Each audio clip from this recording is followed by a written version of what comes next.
This is our new WISER 8000 dual channel system.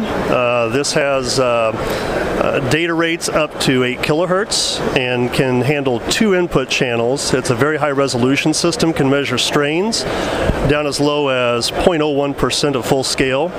We have this attached to a X and Y component of bending, micro measurement strain gauge, full bridge setup. And the micro measurement strain gauges are capable of very high sensitivity when attached to a shaft, and so it's a very nice combination with our system. As you can see, it's spinning on a aluminum shaft. It has a little bit of a load with the fan blade, and it's being driven by a stepper motor.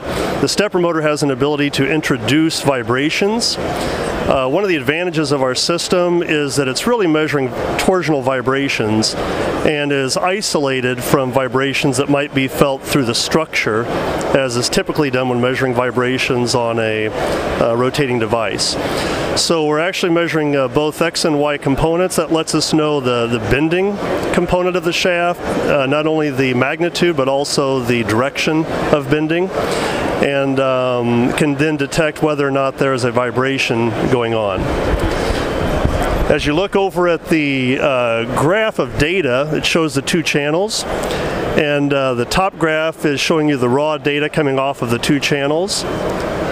The bottom graph is showing you an FFT signature, and you can see that the noise all the way from a DC signature all the way up to the Nyquist frequency based on the data rate that we're taking it at of a kilohertz. There really is a pretty uniform noise, not much going on this particular shaft. So I'll turn up the stepper motor to a position that will introduce a vibration, and when I do that, you'll be able to see the FFT actually is now demonstrating a signature at that frequency. So again, if you go back and look at the FFT plot, there's now a vibration, which might be representative of a failed bearing. It might be a problem with the load, a problem with the drive motor, or an imbalance in the shaft. But it's very evident now that there is a very unique frequency happening due to that vibration that's showing up in the strain data. So not only are you getting bending and or torque magnitudes depending on what you're measuring with the strain gauges, but you're also getting any signatures of vibration that might be happening as well.